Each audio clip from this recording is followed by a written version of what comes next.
Mis hermanos, muchas gracias a todos por acompañarnos en esta mañana. Damos gloria a Dios que nos permite estar nuevamente congregados en este lugar para adorar su santo y bendito nombre. Y les voy a pedir, por favor, que abran sus Biblias en 1 Timoteo capítulo 4, 1 Timoteo capítulo 4, y el día de hoy vamos a concluir esta parte, ¿verdad?, que va del verso 6 al 16. Les voy a pedir, por favor, que usted abra su Biblia ahí, 1 Timoteo capítulo 4, versos 6 al 16, y que por favor, si es tan amable, se ponga en pie para poder leer la Escritura reverenciando al Dios de la palabra.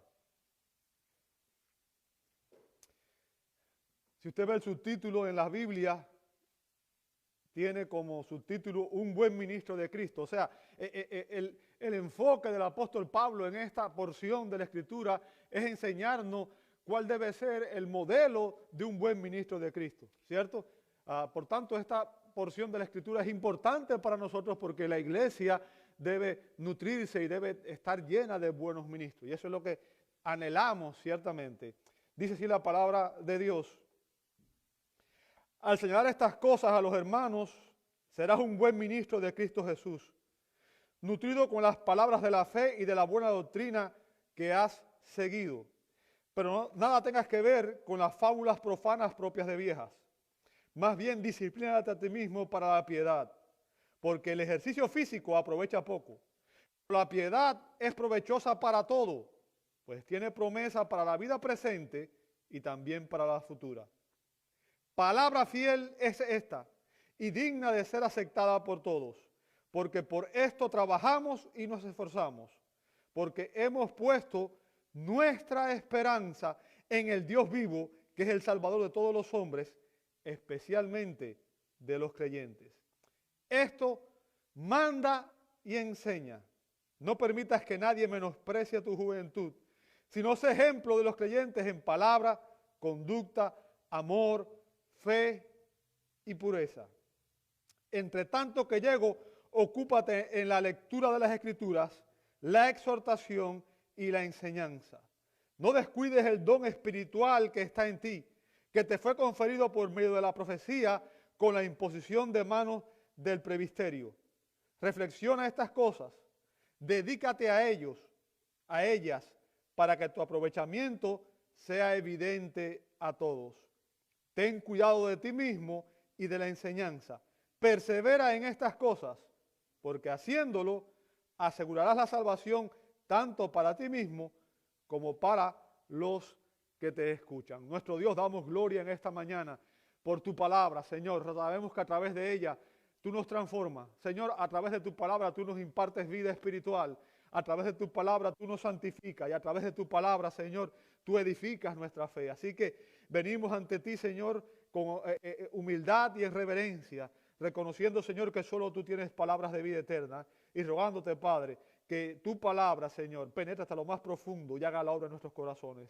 Que nadie salga de este lugar como ha llegado y que tu palabra, Señor, hoy haga una obra profunda en cada uno de nosotros y nos transforme de tal manera que seamos más semejantes a Cristo, Señor. Ponemos en tus manos y rogamos, Señor, la guía del Espíritu Santo, el Maestro, que es el que nos puede iluminar y nos puede guiarnos a toda verdad. Y sin Él somos incapaces de entenderla, Señor. Así que pedimos que Él sea el que nos ilumine en esta mañana y nos enseñe estas verdades para que podamos honrarte y vivir para tu gloria y tu honra. Lo pedimos en el nombre de Jesús. Amén y amén. Pueden tomar sus asientos, amados. Muchas gracias.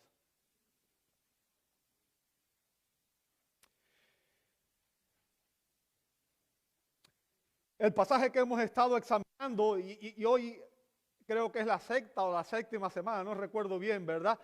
Nos enseña algo crítico para la iglesia. La pregunta es, ¿qué se requiere para ser un buen ministro de Cristo? Bueno, en este pasaje el apóstol Pablo da 13 responsabilidades de un buen ministro de Cristo. 13 responsabilidades de un buen ministro de Cristo. Y hemos visto ya las 9 primeras. Bien, el día de hoy vamos a empezar con la número 10. ¿Ok? Y está en el verso 14. Fíjense, Pablo comienza diciendo, no descuides el don espiritual que está en ti. No descuides el don espiritual que está en ti. ¿Sabe? Un requisito esencial para ser un buen ministro de Jesucristo es emplear el don espiritual que Dios nos ha dado para servir en la iglesia. Toda persona que es creyente tiene al menos un don espiritual. Bien, y un requisito para ser un buen ministro de Jesucristo es emplear ese don para servir en la iglesia. Fíjense, el verbo que usa Pablo aquí para decir, darle la instrucción a Timoteo de no descuidar en el griego, también puede significar despreocuparse por algo o descuidar algo, ¿verdad? Todo el mundo tiene cosas que descuida y muchas veces descuidamos las cosas importantes y nos enfocamos en cosas que no son importantes, ciertamente, ¿verdad? Ahora, Pablo advierte aquí a los creyentes, y recuerde, cuando hablamos de ministerio, muchas veces pensamos que el ministerio se enfoca nada más que en los pastores, en los ancianos, pero en realidad el ministerio, la palabra que usa para ministerio Pablo aquí, es la palabra griega diaconía, diácono, que significa todo aquel que sirve en la iglesia. ¿Y quién debe servir en la iglesia? Todo creyente. Recuerden que Jesús dijo que él había venido para servir y no para ser servido. Y él dijo a los discípulos, si yo he hecho esto, yo les he dado el ejemplo, ustedes deben imitar mi ejemplo. Entonces, todos somos llamados a servir. Todos nosotros hemos recibido algún don. Y la exhortación de Pablo es que no descuidemos el don. Descuidar el don es no utilizarlo, es no emplearlo. No usar el don para la gloria de Dios. Y podemos descuidar el don, ya sea por pereza, ¿verdad? Porque nos pesa, porque a veces preferimos quedarnos mejor viendo un partido de fútbol o otra cosa que estar sirviendo. ¿Sí o no? Muchas veces eso sucede. Ya sea por pereza, ya sea por egoísmo. Yo prefiero ir a la iglesia allí y sentarme, recibir y no hacer nada. Eso es egoísmo, porque nada más vengo a recibir, nunca a dar. Y también por negligencia, simplemente es algo que no me interesa. Ahora, precisamente esas actitudes son las que Pablo está confrontando aquí. Pablo está diciendo, no hagas esto. Y fíjense, el verbo que usa aquí Pablo cuando dice no descuides es un presente imperativo que cuando se usa en una prohibición, como decir aquí, no lo hagas, prohíbe la continuación de un acto que ya está en marcha. ¿Qué significa esto? Timoteo, Pablo le indica aquí a Timoteo que él se había visto tentado a dejar de servir en el ministerio. Es muy probable que Timoteo, siendo un hombre joven y enfrentando desafíos en el ministerio, recuerde que Timoteo había sido comisionado para ser el pastor maestro de aquella congregación y que dentro de la congregación habían ancianos de la iglesia que eran mayores que él, que estaban enseñando falsas doctrinas y había división, había problemas en la iglesia. Y obviamente nadie quiere lidiar con problemas. ¿A quién le gusta tener problemas? A nadie, ciertamente. En realidad todos quisiéramos escapar de los problemas. Pero uno de los requisitos que tiene el liderazgo es que uno tiene que estar dispuesto a lidiar con los problemas. Y obviamente cuando un joven, quizás un poco tímido por su carácter e inexperto, empieza a sentir que, ¿sabe? ¿Para qué me voy a meter en problemas? Yo prefería estar allá con Pablo, allá tengo el apoyo de él, mejor dejo este ministerio. Y Pablo le dice, no descuides el don que Dios te ha dado. Bien, no descuides el don que Dios te ha dado. Fíjense, como advierte el doctor John MacArthur, no todos los que ingresan al ministerio mantienen el rumbo. No todos los que ingresan al ministerio mantienen el rumbo. Algunos se van porque para empezar no pertenecían al ministerio. Otros, sin embargo, abandonan el lugar que Dios quería que estuvieran. Timoteo no estuvo más allá de la tentación de hacer precisamente eso. O sea, es evidente que Timoteo se vio tentado a decir, yo no quiero buscarme más problemas. No, ¿ok? Entonces, esta porción Pablo le escribe precisamente para alentar a Timoteo a permanecer fiel en el ministerio. Todos debíamos alentarnos a servirnos unos a otros. El servicio es parte de la vida cristiana. Todo cristiano está llamado a servir. Y para alentar a Timoteo a permanecer fiel en el ministerio, Pablo le recuerda primeramente cómo Dios lo había dotado para el ministerio. Bien, Dios lo había equipado con un don, y el término don ahí viene del griego charisma, que significa un don de gracia, una dádiva que involucra gracia, ¿verdad? Caris de parte de Dios como dador. O sea, si usted tiene un don espiritual, usted tiene que entender que ese don precisamente fue Dios quien se lo impartió. Y ese don Dios lo da para que nosotros podamos cumplir con el ministerio que Él nos ha llamado a servir. Bien, un pastor maestro. Ese era el ministerio específico que se le había asignado a Timoteo. Pero Timoteo no estaba allí por su sabiduría humana, por su esfuerzo humano, porque fuera un orador brillante, porque él fuera una persona especial y fuera mejor que los demás. No, él estaba en ese ministerio porque Dios lo había llamado, y una manera de demostrar el llamado de Dios es que Dios lo había capacitado, le había dado el don de predicar y de enseñar. El don de predicar y de enseñar. Tenemos que entender que los dones espirituales, fíjense, lo dice, don espiritual, bien, no es una habilidad humana. Son atribuidos o distribuidos a los creyentes de manera soberana por el Espíritu Santo.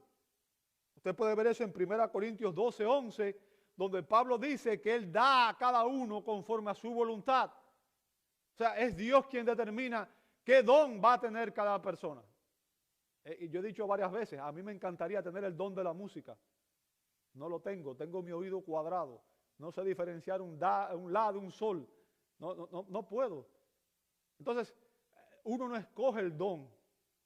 Es Dios quien le imparte el don que nosotros vamos a tener de manera soberana. Y Dios imparte los dones específicamente para todos los creyentes con un propósito. Dice 1 Corintios 12, 7, que esos dones fueron dados para el bien común. El bien común, ¿qué significa?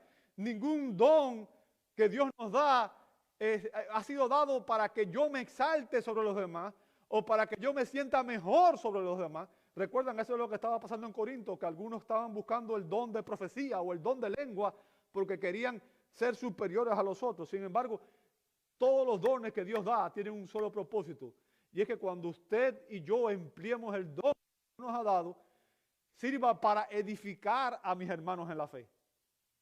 Sirva para que yo sea un instrumento de Dios, un medio de Dios para edificar a otros creyentes, para que pueda ayudarlos a crecer espiritualmente. Y ese es el propósito de los dones. ¿Ok? O sea, los dones fueron dados para la edificación espiritual de la iglesia. Yo quiero que usted entienda, ningún ministro tendrá éxito en su ministerio sirviendo en la fuerza de su habilidad natural. ¿Ok? Ningún ministro tendrá éxito en su ministerio sirviendo en la fuerza de su habilidad natural. ¿Por qué? Porque el éxito espiritual solo es posible cuando el Espíritu Santo está obrando, tanto en el ministro como en aquellos que son ministrados. Y eso es importante. ¿Ok? Eso es importante. Porque frutos espirituales vienen de la obra del Espíritu. Y un lugar puede estar lleno de personas y sin embargo ni siquiera ser iglesia. Los frutos espirituales es la transformación que Dios obra en su pueblo. Recuerda qué es lo que evidencia que hay crecimiento espiritual en ti y en mí. El fruto del Espíritu. ¿Recuerdas eso? Mas el fruto del Espíritu, ¿cuál es? Amor, gozo, paz, paciencia, benignidad, bondad, fe, mansedumbre, templanza. Cuando esas cosas están en mí, el fruto del Espíritu está manifestando en mí. Y hay evidencia de que hay una transformación interior. Y ¿sabe? Eso es lo que buscamos. ¿Quién no busca amor? Todos buscamos amor. ¿Quién no busca tener paz? Todo el fruto del Espíritu es lo que simplemente lo está buscando en el lugar equivocado. Bien. Ahora, lo que Pablo está diciendo aquí es que los dones espirituales son atribuidos a los creyentes individuales con el propósito precisamente de edificar la iglesia y que nosotros podamos vivir de una manera que traiga gloria a Dios. ¿Ok? Cuando Dios llama a un creyente a servir en un ministerio, Él, escuche bien, cuando Dios llama a un creyente a servir en un ministerio, cualquiera que sea, Él imparte el don espiritual que lo habilita para esa tarea. ¿Me escuchó? Si Dios te llama a servir a ti en el ministerio de música, Él te va a dar el don de la música o del canto. Porque si tú no tienes el don, tú puedes desear servir ahí, pero ese no es el lugar donde tú debes estar. ¿Por qué? Porque si no tienes el don, eso evidencia que Dios no te quiere en ese puesto. En otras palabras, yo puedo anhelar servir en un ministerio específico, pero si no tengo el don que me habilita y me capacita para servir en esa área, sencillamente ese no es el lugar al que Dios me llama. Ahora, Pablo, al recordarle el don a Timoteo, lo está alentando. ¿Por qué? Porque es alentador saber que es Dios el que nos capacita mediante el don para servir en un ministerio específico y que Él nos equipa para hacer su obra. ¿Ok? Debido a que el don que Timoteo tenía provenía de Dios, entonces Timoteo debía estar claro, cuando Dios te da algo, no debe ser negligente. ¿Sabe? Y eso es un problema serio que tenemos muchas veces nosotros, que somos negligentes con las cosas que Dios nos da. Somos negligentes en el uso del tiempo. La Biblia nos dice que debemos redimir el tiempo, emplear bien nuestro tiempo. Somos negligentes en el uso no solamente del tiempo, sino también de nuestros talentos. Muchas veces no usamos el talento que Dios nos ha dado para la gloria de Dios. Somos negligentes en el uso de nuestros tesoros, la manera en que invertimos las cosas, el tiempo, nuestro dinero en cosas que realmente no valen la pena, ¿verdad? Y Pablo está diciendo aquí, no descuides el don que Dios te ha dado. Y Pablo le recuerda a Timoteo que como administrador de Dios, y eso es el punto que tú tienes que entender, tú y yo somos administradores, no somos dueños. Usted y yo no somos dueños de absolutamente nada, ni siquiera de nuestras vidas. Dios es el que nos da el tiempo, Dios nos da todo lo que tenemos, proviene de Dios. La Biblia dice claramente que de Jehová es la tierra y su plenitud, el mundo y los que en él habitan. Entonces tú no eres tuyo, ¿entiendes eso? Simplemente Dios te ha dado a ti tiempo, talentos y tesoros para que tú lo administres. Y en tu vida tú eres o un buen administrador o un mal administrador de esos dones que Dios te da. Y lo que Pablo le está diciendo aquí es que como administrador del don que Dios le había dado para predicar, enseñar y evangelizar, él no debía descuidarlo. Ahora, el punto que quiero hacer en esta mañana es, yo no sé cuál es tu don espiritual, no sé, pero cada uno de nosotros debe esforzarse por descubrir cuál es el don que Dios me ha dado. Y no debe ser negligente en usar ese don para la gloria de Dios, sino que debía utilizarlo para edificar la iglesia. Ahora, ¿cómo yo sé cuál es el don que Dios me dio? En primer lugar, Dios pone en mí una pasión, un deseo por servir en un área, cualquiera que ésta sea, ¿verdad? Y Dios me habilita de una manera especial, ¿bien? Ahora, lo que estoy haciéndole es un llamado a todos ustedes a que busquen identificar cuál es el don que usted tiene y no sea negligente, sino que se esfuerce por usarlo diligentemente para edificar la iglesia. Ahora, Pablo no solamente alienta a Timoteo al recordar el don que había sido recibido, sino que también alienta a Timoteo a permanecer fiel en el ministerio.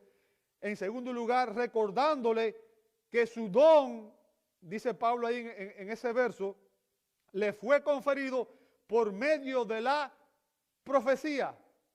Bien, verso 14. Fíjense, el don de Timoteo había sido confirmado públicamente a través de una revelación profética, de una revelación directa de Dios. Y vemos eso también, por ejemplo, en 1 Timoteo 1:18. Usted ve ahí que dice, esta comisión, y el término comisionar es cuando uno envía a alguien en una misión, ¿verdad? Yo creo que ustedes han visto, por ejemplo, cuando la iglesia envía a un grupo misionero en un lugar, lo que se hace, la ceremonia que se hace antes de que ellos partan, es una comisión. Bien, esta comisión, te confío, o sea, Pablo, el apóstol, le había confiado una misión a Timoteo. Bien, le había delegado una misión a Timoteo. Fíjense, hijo Timoteo, o sea, Pablo amaba a Timoteo como un hijo en la fe. Lo amaba como un hijo espiritual. Bien, conforme a las profecías que antes se hicieron en cuanto a ti, a fin de que por ella pelees la buena batalla. Fíjense, lo que vemos aquí es que el Espíritu Santo señaló a Timoteo por revelación profética para que él fuera ordenado para el oficio de pastor maestro. ¿Ok? Imagínense, Dios dio revelación en aquel contexto.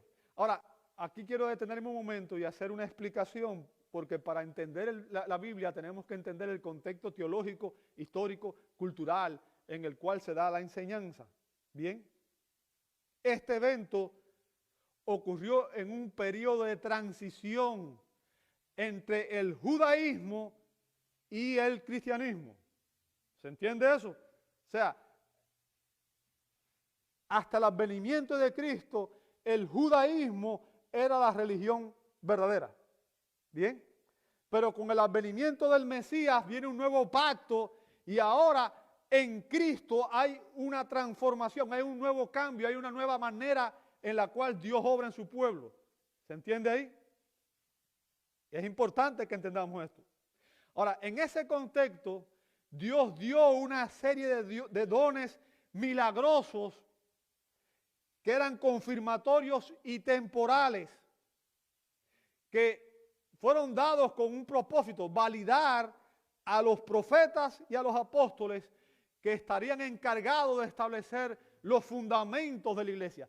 Si usted lee en Efesios 2:20, dice que la iglesia ha sido edificada ¿sobre quién? Bien, Cristo es la piedra angular, pero fue edificada sobre los profetas y los apóstoles. Entonces, a ellos Dios les dio unos dones milagrosos que eran temporales con el propósito de establecer el cimiento de la iglesia. En aquellos días, y debido a que todavía no existía el canon del Nuevo Testamento, en otras palabras, los creyentes todavía no tenían el Nuevo Testamento, no tenían toda la revelación, no tenían toda la escritura, como tenemos usted y yo, que hoy tenemos los libros del Nuevo Testamento. Entonces, en aquellos días, Dios todavía daba nuevas revelaciones. Bien, daba nuevas revelaciones a través de los profetas y a través de los apóstoles. Ahora, el punto que está haciendo Pablo aquí es que el llamado de Timoteo al ministerio había sido confirmado específicamente a través de una profecía. O sea, Dios había dejado claramente saber a la iglesia que Timoteo había sido capacitado con un don para servir en el ministerio. Bien, de modo que Timoteo no fue solamente elegido de la manera ordinaria, porque la manera ordinaria en que la iglesia hoy escoge a sus líderes es a través de una evaluación. La iglesia evalúa el desempeño de un creyente y específicamente, por ejemplo, cuando va a ser un pastor maestro, si usted ve en 1 Timoteo 3, vimos los requerimientos bíblicos que se dan allí, ¿verdad? Y la iglesia evalúa si la persona enseña, si cuando enseña lo hace de una manera que es edificante, si lo hace de una manera que es correcta, si lo hace de una manera que es bíblica. Bien, ahora Timoteo no solamente fue elegido a través de ese proceso de evaluación de la iglesia y de los ancianos, sino que él fue escogido y designado por el Espíritu Santo, como debe ocurrir con toda persona, pero el Espíritu Santo había anunciado esa elección de una manera extraordinaria. Es decir, a Pablo, al apóstol Pablo, se le dieron indicaciones proféticas en cuanto a la selección de Timoteo para el ministerio pastoral. Bien, sin dudas, esta era una verdad que debía haber alentado al joven Timoteo a no descuidar su don y a ser fiel en el desempeño de su ministerio. O sea, Dios habló y dijo que yo estaba capacitado para esto. ¿Qué puede ser más alentador que Dios te confirma mediante el don y confirmó mediante profecías específicas que Él estaba capacitado, ¿verdad? Ahora déjame decirte algo, el llamado de los ministros hoy al ministerio no es confirmado a través de una revelación especial. ¿Bien? No existen nuevas revelaciones especiales. Solo escritura, o sea, la palabra de Dios es la Biblia y fuera de ella no existen nuevas revelaciones. Los dones confirmatorios, los dones milagrosos fueron dados de manera temporal y cesaron cuando dejó de existir el ministerio apostólico y profético. ¿Por qué? Porque hoy tenemos la palabra de Dios que es nuestra norma de fe y conducta. Por tanto, el llamado de una persona hoy al ministerio no es confirmado a través de una revelación especial. Cuando Dios llama a un hombre al ministerio, será reconocido por su aspiración a servir. Es lo que dice 1 Timoteo 3, 1 al 7. Si alguno aspira al puesto de obispo o de pastor, bien, de anciano, si alguno aspira, o sea, el hombre va a tener una aspiración, un anhelo de servir en ese ministerio, bien, es importante que sigamos esto. Y además de esa aspiración, el hombre debe cumplir con los requerimientos bíblicos que se enumeran ahí, del 1 al 7, en el capítulo 3, que ya se lo vimos hace unos meses atrás. ¿Recuerdan? Ahí se da todos los requerimientos que tiene que ser una persona irreprensible, tiene que ser una persona, marido de una sola mujer, debe ser un hombre, no debe ser una mujer, debe ser apto para enseñar. Ahí están todos los requerimientos bíblicos. Bien. Por tanto, la iglesia hoy lo que tiene que ver es si el hombre tiene esas características para identificar que realmente puede ser un hombre llamado, digamos, en este caso específicamente al ministerio del pastorado. Como dice el predicador reformado Philip Graham dijo, Timoteo fue llamado al ministerio por el Espíritu Santo. Ningún hombre debería jamás invitarse a sí mismo a convertirse en pastor. En cambio, un verdadero ministro es llamado por el Espíritu Santo, obrando mediante los deseos de su corazón y la sabiduría de la iglesia. Este llamado espiritual es esencial para soportar las dificultades del ministerio. En otras palabras, cuando una persona entra al ministerio por cualquier otra razón que no sea un llamado genuino de parte de Dios, créame, la mayoría de las personas tienen una noción equivocada de lo que es el ministerio cristiano. Y especialmente la mayoría de las personas tienen una visión equivocada de lo que es el ministerio pastoral. Y muchas veces se piensa que el trabajo del pastor únicamente es pararse el domingo bien vestido y dar un sermón y ya, y que el resto de la semana se lo pasa sin hacer nada más, ¿verdad? Sin trabajar y sin nada. Pero esa es una visión errada. Si usted ve el testimonio de Pablo, si usted ve el testimonio de los pastores genuinos, usted va a ver que a Pablo, ¿qué le costó su ministerio? ¿Han leído alguna vez cuál fue el testimonio de Pablo? Fue apedreado, fue flagelado, fue azotado con varas. Finalmente fue ejecutado por su fe al ministerio. Entonces, cuando pensamos en el ministerio no podemos pensar en la parte glamorosa del ministerio. Tenemos que pensar que el ministerio implica meterse en dificultades, en problemas, en decir y confrontar a las personas con que muchas veces no le van a gustar. Y eso es lo que estaba llevando a Timoteo al desánimo. Y Pablo recuerda, y no te desanimes, Dios te está capacitando, Dios te dio el Espíritu Santo, Dios te dio un don y Dios obró a través de una profecía para animarte específicamente a ti, ¿verdad? Ahora, en tercer lugar, para alentar a permanecer fiel a Timoteo en el ministerio, Pablo les recuerda que fue comisionado en una ceremonia de ordenación ministerial. Fíjense, dice, con la imposición de mano del presbiterio, ¿lo ve ahí? En el verso 14. O sea, Pablo recuerda aquí una ceremonia importante, la ceremonia de ordenación. Y esta es la segunda de 3 referencias en las epístolas pastorales a la comisión de Timoteo al ministerio. ¿Sabe? Algo espectacular, algo que es importante en la vida de un pastor, no solamente cuando se gradúa de un seminario, sino también cuando es ordenado al ministerio. Es una ceremonia preciosa en la cual uno tiene un recuerdo, porque en ese contexto, y usted puede ver, por ejemplo, en 1 Timoteo 1:18, Pablo se lo recuerda, también se lo recuerda en 2 Timoteo 1:16, dice, por lo cual te recuerdo que avives el fuego del don de Dios que hay en ti, por la imposición de mis manos. O sea, Pablo fue uno de los ministros que participó en la ceremonia de ordenación de Timoteo. Bien, Pablo fue uno de los ministros que ordenó a Timoteo al ministerio. Y para que entiendan, la ordenación es la admisión autorizada de alguien que está debidamente llamado a un oficio en la iglesia de Dios. Y va acompañada, como dice aquí, de oración y de imposición de manos. Ahora, la idea detrás de esto viene del Antiguo Testamento.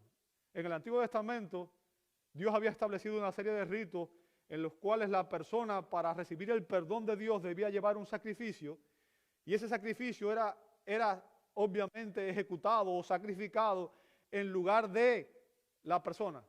Bien, y antes de ser sacrificado, antes de que el sacerdote sacrificara, el oferente, la persona que llevaba la ofrenda por el pecado o por lo que fuera, tenía que poner sus manos sobre el sacrificio, diciendo que él se identificaba con esto, y ese sacrificio iba a servir de sustituto de él. Ahora, en la ceremonia de ordenación, cuando los líderes ponen sus manos sobre la persona, están diciendo que ellos reconocen a esa persona para que llegue a ser uno igual que ellos. O sea, se están identificando y lo están reconociendo para que esa persona se convierta también en un ministro de la iglesia. Entonces, por tanto, la imposición de manos es una señal exterior de reconocimiento de que existe el don interior para el ministerio. Bien, y este acto, como dije, simbolizaba que Timoteo había sido evaluado y reconocido por el apóstol Pablo y por los ancianos de la iglesia. Bien, y por tanto ellos determinaron que Timoteo cumplía los requisitos bíblicos para ser un pastor anciano y servir junto a ellos en la obra común de gobernar la iglesia y de ministrar la palabra de Dios. Para los que no sepan, la palabra presbiterio que usted ve ahí proviene del término griego presbiterión y se refiere a un grupo de ancianos. Esa sería la traducción al español. Grupo de ancianos, una asamblea de hombres ancianos, y se traduce como consejo de ancianos. Bien, y es un término teológico, un término técnico teológico que se usa aquí en referencia a los ancianos de la iglesia. ¿Quiénes son los ancianos de la iglesia? Déjenme decirle, la Biblia es clara cuando dice que la cabeza de la iglesia es ¿quién? Cristo. No hay otra cabeza en la iglesia. Cristo es la cabeza de la iglesia. O sea, Él la gobierna. Bien, Él la gobierna. La cabeza de la iglesia es Cristo y la iglesia es su cuerpo. Ahora, Cristo, como cabeza de la iglesia, media su autoridad gobernante a través de líderes piadosos, siervos llamados ancianos. Toda iglesia, si usted ve el Nuevo Testamento, se va a dar cuenta de que estaba gobernada por un concilio de ancianos, un grupo de ancianos, que era un grupo de hombres maduros en la fe, fieles, que eran los encargados de gobernar la iglesia y de enseñar la sana doctrina. Bien, a estos hombres el Espíritu Santo les ha confiado la responsabilidad de supervisar y de pastorear el rebaño de Dios. Obviamente, esto nos deja ver que hubo un grupo de hombres que evaluaron a Timoteo y que determinaron que él tenía el don que lo calificaba para ser un anciano, un pastor maestro, ¿verdad?, de la iglesia y para servir en el ministerio. Así que fíjense, tenía tres cosas que lo validaban y por los cuales Timoteo no debía descuidar. Tenía el don espiritual, su llamado había sido confirmado por el Espíritu Santo mediante unas profecías y finalmente había sido ordenado por un grupo de ministros fieles, entre los que se encontraba el apóstol Pablo. Y eso obviamente debería alentarlo a seguir sirviendo fielmente en el ministerio. Pero además de ejecutar su ministerio, servir en el ministerio, Timoteo debía examinar, dice el verso 15, vamos a ver ahí la primera parte, fíjense lo que dice Pablo, verso 15, reflexiona estas cosas, dedícate a ellas. Bien, estamos viendo nada más que la primera parte del verso 15. Reflexiona estas cosas, dedícate a ellas. Fíjense, Pablo utiliza aquí dos verbos imperativos, reflexiona y dedícate. El primero es reflexiona. Meletao, primariamente, tener cuidado de, bien, relacionado con el término melete de cuidado, o melei, cuidado, significa entregarse a, practicar, ¿ok? En la versión Reina Valera es traducido como medita. Y conlleva la idea, amado hermano, de pensar de antemano, de planificar, de elaborar una estrategia o de premeditar. O sea, cuando un ministro no está ocupado en el servicio, no está sirviendo directamente, Pablo está diciendo que cuando no está sirviendo directamente, un buen ministro debe estar ocupado en preparar, en orar y en planificar aquellas cosas que va a hacer. O sea, el ministerio requiere preparación, requiere organización, requiere que el ministro piense, planifique y organice las cosas que va a hacer, ¿verdad? Eso es lo que nos enseña el primer imperativo. Ahora, el segundo, y estamos hablando de la manera en que debe examinar el ministerio, ¿verdad? El segundo imperativo es dedícate, dedícate. Y implicaba que Timoteo debía entregarse por completo al ministerio. Dedicarse a implica enfocarse en el servicio en esa área. Bien, un buen ministro debe cumplir fielmente el ministerio que Dios le ha dado. Un buen ministro debe cumplir fielmente el ministerio que Dios le ha dado. Y cuanto más grandes sean las dificultades, las adversidades para desempeñarlo fielmente, tanto más un buen ministro debe esforzarse con todas sus fuerzas y con una perseverancia inagotable, como dice Juan Calvino. O sea, en otras palabras, un buen ministro es una persona que se enfoca en servir y que no es un hombre inconstante como el hombre de doble ánimo que habló Santiago, ¿verdad? Que dice que es inestable en todos sus caminos. Dice Santiago 1:8, hablando de una persona que hoy quiere servir y mañana no quiere servir. O hoy quiere estar y cambia constantemente. Pablo dice, no, examina tu ministerio, examina tu don y enfócate en servir de una manera que obviamente puedas hacerlo para la gloria de Dios. Debe examinar cuáles son sus prioridades, porque un ministro debe tener prioridades, ¿verdad?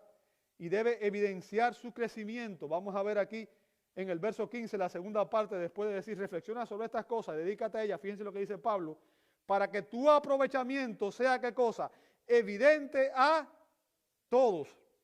¿Sabe? La palabra aprovechamiento aquí significa avanzar, abrir el camino, hacer un avance pionero. ¿Bien? Déjame decirte algo. Uno de los errores más grandes que cometemos la mayoría de los líderes es que tratamos de dar una visión de que somos perfectos.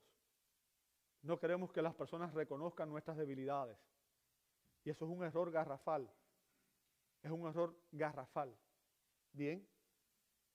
Ningún ministro, y cuando digo ningún ministro estoy hablando de ningún cristiano, porque todos estamos llamados a servir. Bien. Ningún ministro debe tratar de ocultar sus debilidades y sus defectos a la congregación. Ningún ministro debe tratar de demostrar, debe tratar de dar una imagen de perfección ante la congregación. Eso es un error garrafal. Bien. ¿Por qué? Porque cuando las personas ven un ideal de perfección, esto conduce al desánimo, porque si yo preguntara quién de nosotros es perfecto, levante su mano. Nadie lo es. No lo somos. Y usted no puede esperar que yo sea perfecto. Usted no puede esperar que ningún líder sea perfecto. El único perfecto fue el Señor Jesucristo. Si usted ve a los apóstoles, Pedro metió la pata cada rato. ¿Cierto? Tenemos que entender, somos seres humanos, somos pecadores. Todos. La razón por la que estamos aquí no es porque somos perfectos o porque somos mejores de los que están afuera. La razón por la que estamos aquí es porque entendemos que hay una sola solución al problema humano y lo tiene Dios. Es la gracia de Dios que nos transforma. Bien. Debemos permitirle a nuestros hermanos en la fe ver el progreso en aquellas áreas de nuestra vida en la cual antes nosotros estábamos fracasando. Porque todos tenemos áreas en las cuales estamos fracasando. ¿O soy yo el único? Todos estamos batallando en algún área de nuestra vida. Y todos necesitamos rendir cuenta unos a otros para poder alentarnos mutuamente al amor y a las buenas obras. ¿Sabe? Es cuando permitimos que otros vean nuestras debilidades, vean nuestro ejemplo va a servir de aliento a los demás creyentes. Cuando uno ve a un creyente que obtuvo victoria sobre un pecado, eso nos alienta y nos anima a ver, entonces yo también puedo obtener victoria sobre ese pecado. Bien. En otras palabras, el crecimiento de unas personas va a alentar a otros para que ellos puedan ver también su crecimiento espiritual. Algo que tenemos que nosotros preguntarnos es lo siguiente: ¿en qué manera he estado yo creciendo espiritualmente? ¿En qué manera he crecido la última semana, el último mes, el último año, la última década o el tiempo que usted esté en el Señor? Yo quiero que tú medites seriamente en esto. Si usted no está creciendo espiritualmente, entonces yo le exhorto a que se examine realmente si está en la fe. Porque yo quiero que tú comprendas, Cristo nos llamó para justificarnos. ¿Qué significa? Él perdona todos nuestros pecados. Pero la salvación implica la justificación, el perdón de todos nuestros pecados, pero también implica la santificación, que es el proceso mediante el cual Dios nos está transformando cada día más a la imagen de Cristo. Porque a esos que Él está santificando es a los que Él va a glorificar. La Biblia dice que sin santidad nadie verá a Dios. Si yo no estoy siendo santificado, si yo no estoy creciendo en semejanza con Cristo, yo puedo estar seguro que no estoy camino a la gloria. Estoy camino al infierno. ¿Entiende eso? Entonces yo tengo que examinar realmente mi vida. ¿Estoy siendo transformado? ¿Hay una evidencia en mi vida de transformación? ¿Hay cambio? ¿Hay crecimiento en mi vida espiritual? Si no lo hay, algo está mal. Algo está mal. ¿Por qué? Porque Dios va a obrar en nosotros para que crezcamos en nuestra semejanza con Cristo. ¿Sabe? Este verso es una repetición enfática del encargo que Pablo le había hecho en el verso 12. Fíjense, le dijo a Timoteo que todo buen ministro de Jesucristo debe ser un ejemplo de los creyentes en palabra, conducta, amor, fe y pureza. Son áreas en que debemos crecer. Todos sin excepción. Déjame decirte algo. Ningún hombre se convierte en un buen ministro de un día para otro. ¿Entiendes eso? Ningún hombre llega a ser un buen ministro en un momento. Ninguna persona madura en un momento. La madurez no es instantánea. Es un proceso. ¿Y requiere qué cosa? Requiere que usted pase por experiencias. Y muchas veces experiencias dolorosas. Para que pueda realmente ser transformado y pueda crecer en madurez.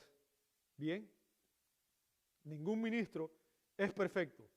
Y eso, cuando entendemos eso de que ninguno de nosotros es perfecto, eso nos va a permitir a amar a nuestros hermanos a pesar de sus incluso. Bien, no es que amemos el pecado, sino que vamos a entender por qué actúa de esa manera muchas veces. Ningún ministro es perfecto y ha llegado a hacer todo lo que debería hacer. La razón por la que estamos aquí es porque todos estamos tratando de procurar ser más como Cristo y menos como yo. ¿Entiende eso?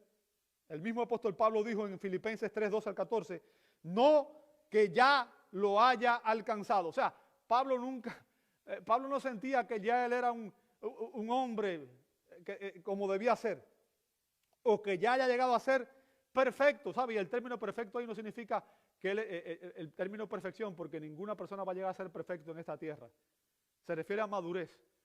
Pablo dice, ¿sabes qué? Yo no pretendo ya ser el ejemplo supremo de madurez, ¿bien? Sino que sigo adelante a fin de poder alcanzar aquello para lo cual también fui alcanzado por Cristo Jesús.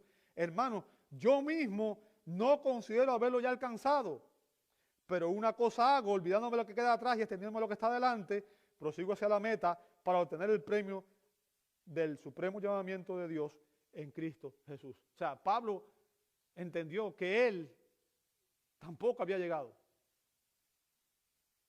Él tampoco había llegado. Bien. Si creemos que hemos llegado, estoy seguro que otros podrán ver, quizás nosotros pensamos, yo llegué, pero otros estoy seguro que van a decir, te falta mucho por crecer, Gabriel. No eres perfecto. Y estoy seguro que ustedes van a ver mis defectos, van a ver mis debilidades. Ahora, una tendencia que tenemos nosotros es ver más el pecado en otro que en nosotros mismos. ¿Se ha dado cuenta de eso?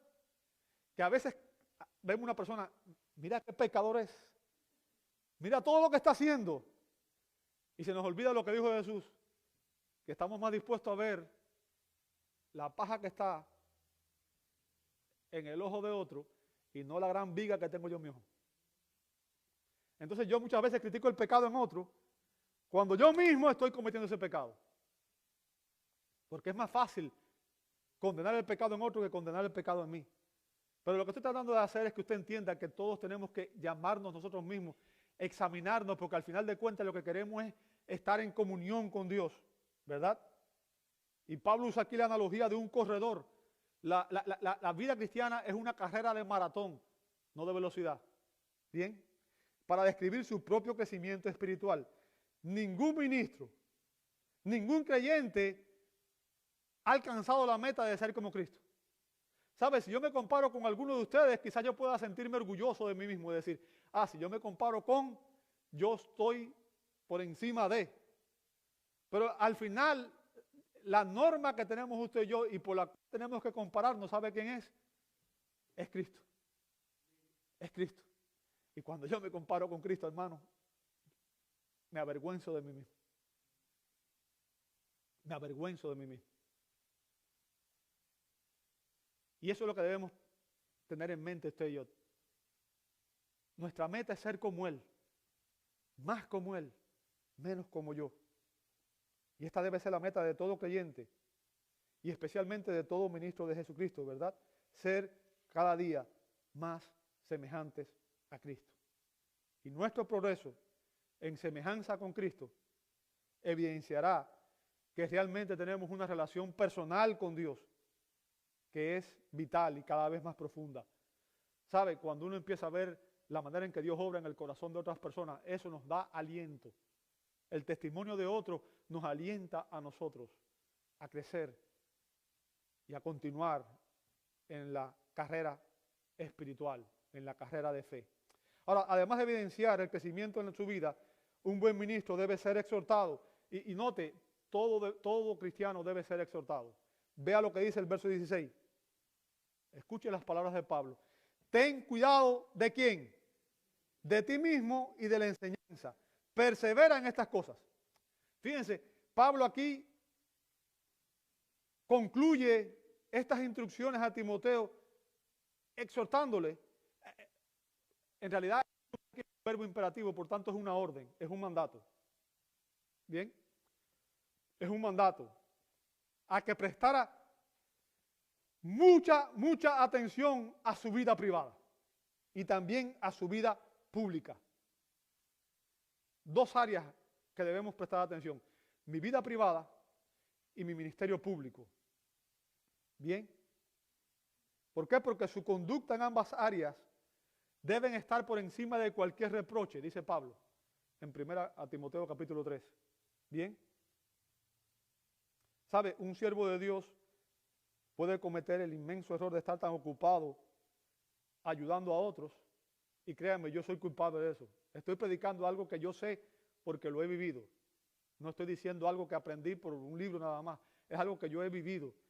Un siervo de Dios puede cometer el error de estar tan ocupado ayudando a otros que puede descuidarse a sí mismo y puede descuidar su propio caminar espiritual. Y eso es un error garrafal. Garrafal. Bien. Pablo dio esta misma advertencia a los ancianos de Éfeso en su mensaje de despedida en Mileto. En Hechos 20:28 les dijo: tened cuidado de vosotros mismos y de toda la grey. Por tanto, esto es importante, amado hermano. Cuando usted ve algo que aparece varias veces en la Escritura, es porque es importante. Bien. Un buen ministro de Jesucristo debe estar claro cuáles son sus prioridades. ¿Cuáles son nuestras prioridades? Déjame decirte, si tú eres un creyente, tu primera prioridad, escucha bien lo que voy a decir, tu primera prioridad, ¿sabes cuál es? Tu relación con Dios. Tu relación con Dios. Dios no puede estar en segundo lugar. Él dice, Él manda, ama con todo tu corazón, con toda tu alma, con toda tu mente y con toda tu fuerza. Ese es el primer y grande mandamiento. Nada ni nadie puede interponerse entre Dios y tú. Ni tu familia, ni tu ministerio, ni ninguna otra cosa. La prioridad número uno de cualquier cristiano es su relación con Dios. ¿Bien? Eso debe estar claro. La segunda prioridad de todo ministro y todo cristiano, ¿sabe cuál es? Su familia. Su familia. El peor error que uno puede hacer es descuidar su familia por cuidar a otros. Cuando uno comete ese error, está descuidando el primer campo misionero que uno tiene, que es la familia. Y eso es un error grave, porque imagínense qué triste es que uno ayude a muchas personas y se encuentre con ellas en el cielo y que su familia está en el infierno. Bien. En tercer lugar, si tiene un trabajo secular, si no trabaja a tiempo completo en el Señor, la tercera prioridad de un buen ministro debe ser trabajar para poder proveer para su familia. La Biblia dice claramente que el que no provee para su familia es peor que un incrédulo. Y la cuarta prioridad es el ministerio. Es el ministerio. Bien. Un buen ministro de Jesucristo tiene que tener estas prioridades de la manera correcta. Y debe tener como prioridad su santidad personal, su crecimiento espiritual, y también debe tener como prioridad ser diligente en la enseñanza de la congregación. En última instancia, lo que queremos dar es un buen ejemplo para ustedes, un patrón digno de imitar. Queremos ser más como Cristo para que ustedes puedan ver a Cristo en nosotros y que ustedes puedan seguir nuestro ejemplo. Bien, cuando hacemos esto, cuando seguimos el modelo preciso, el modelo bíblico, ¿cuál será el resultado de esto? Cuando usted y yo realmente seguimos este patrón y cuidamos de nosotros mismos y cuidamos de nuestro ministerio, ¿cuál será el resultado? Dice Pablo, porque haciéndolo asegurarás la salvación tanto para ti mismo como para los que te escuchan. Bien. Déjame aclarar algo para que nadie vaya a confundirse. Solo Dios otorga salvación. Pablo lo ha dejado claro en 1 Timoteo 1:1 y en 1 Timoteo 2:3. O sea, Dios es el que salva. Nosotros no salvamos a nadie. Nosotros no salvamos a nadie. Pero Él se complace en usar a sus ministros como instrumento para llevar el evangelio y salvar a algunos de los que los escuchan. Nuevamente cito a Philip Graham cuando dijo: el destino espiritual de cualquier iglesia está vinculado con el destino espiritual de sus ministros y su fiel proclamación del Evangelio. Bien, fíjense, el destino espiritual de cualquier iglesia está vinculado con el destino espiritual de sus ministros y su fiel proclamación del Evangelio. ¿Por qué razón? Porque agradó a Dios, dice Romanos 10, 1 Corintios 1:21, perdón, agradó a Dios mediante la necesidad de la predicación salvar a los que creen. O sea, ¿cuál es el instrumento que Dios usa? Es la predicación del Evangelio. ¿Entiende eso? Y Pablo pregunta en Romanos 10:14, ¿cómo pues invocarán a aquel de quien no han oído, en quien no han creído? ¿Y cómo creerán en aquel de quien no han oído? ¿Y cómo irán sin haber quien les predique? Entonces nosotros somos el instrumento de Dios. A través de nuestra predicación, el Evangelio es proclamado y las personas llegan a tener un conocimiento de la fe salvífica en Cristo. Ahora, la salvación no se completa cuando uno llega a la fe. Ese es el error de muchas personas. Piensan que una confesión, piensan en el hecho de que un día vinieron a un altar, hicieron una profesión de fe. ¿Sabe? Una profesión de fe no indica la posesión de la fe.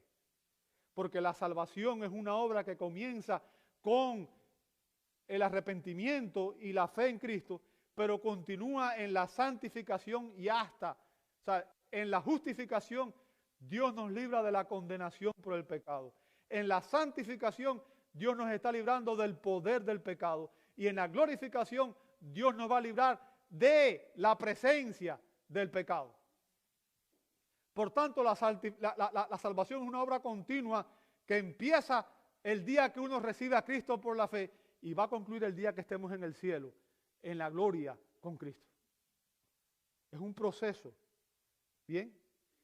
Y sin duda la fe trae justificación y trae seguridad de salvación, pero la fe también inicia el proceso de santificación. Y déjenme decirle, ese proceso va a durar toda la vida y va a continuar hasta que usted y yo seamos glorificados al regreso de Cristo. Y déjame decirte, lo que demuestra realmente si mi fe es genuina genuino Dios es la perseverancia en la fe. La perseverancia en la fe es una señal evidente de la salvación. Aquellos que son salvos van a permanecer salvos porque la Biblia dice que Dios guarda a aquellos que son suyos. ¿Recuerdan las palabras de Jesús en Juan 10? Mis ovejas oyen mi voz y yo les doy, ¿qué cosa? Vida eterna. Y después, ¿qué dice? Y no perecerán jamás. Y nadie las arrebatará de mi mano. El Padre que me las dio es mayor que todos. El Padre y yo, uno somos. La perseverancia en la fe es una señal realmente de que la salvación es genuina. Aquellos que se apartan, aquellos que se alejan, Juan lo deja claro cuando dice, salieron de nosotros, pero no eran de nosotros. Nunca fueron salvos. Nunca fueron creyentes genuinos. Su salvación fue algo ilusorio, fue una profesión de fe vacía. No había una posesión de la fe. Como dijo el predicador puritano John Stott, la perseverancia no es la causa meritoria, sino la evidencia última de nuestra salvación. Un ministro que vive una vida piadosa y que enseña fielmente la palabra de Dios tendrá un impacto salvador en aquellos que lo escuchan. Como dijo un predicador, y no sé quién fue, pero voy a concluir con sus palabras, como buenos ministros predicamos la palabra. Como ministros piadosos practicamos la palabra. Y como ministros en crecimiento progresamos en la palabra. Y esa es mi oración, que nosotros vivamos de esa manera. Señor, te damos gloria porque tu palabra es clara. Tú nos llamas a ser fieles ministros, a servir en tu obra. Y Padre, también nos enseña cómo debemos vivir, cómo tu palabra debe ser obedecida. Sabemos, Señor, que en nuestras fuerzas humanas somos incapaces de hacerlo. Por eso rogamos el auxilio de tu Espíritu Santo. Y pedimos, Señor, que Él aplique esta palabra y que Él nos transforme de tal manera, Señor, que realmente esta palabra impacte en lo más profundo de nuestros corazones, nos transforme y, Padre, que nosotros podamos vivirla y podamos honrarte con nuestras vidas. Señor, que realmente podamos ser hacedores y no tan solamente oidores de tu palabra. Ayúdanos, Señor, a vivir de una manera que realmente te traiga gloria. Y permite que podamos, Señor, ver estas verdades aplicadas en nuestro caminar diario, Señor. Perdónanos las veces que hemos sido negligentes, las veces que no hemos usado el don espiritual que tú nos has dado, las veces que hemos, Señor, sido negligentes en el servicio, las veces que hemos puesto las prioridades equivocadas y por tanto hemos causado dolor a otras personas. Ayúdanos, Señor, a vivir acorde a tu voluntad para nuestra vida y permite, Padre, que en lo adelante podamos honrarte de la manera que tú quieres que lo hagamos. Te damos gracias por esta enseñanza preciosa que tú nos has dado el día de hoy y rogamos una vez más que tú la apliques a nuestros corazones. Lo pedimos en el nombre santo de Jesús y te damos gloria. Amén, amén y amén.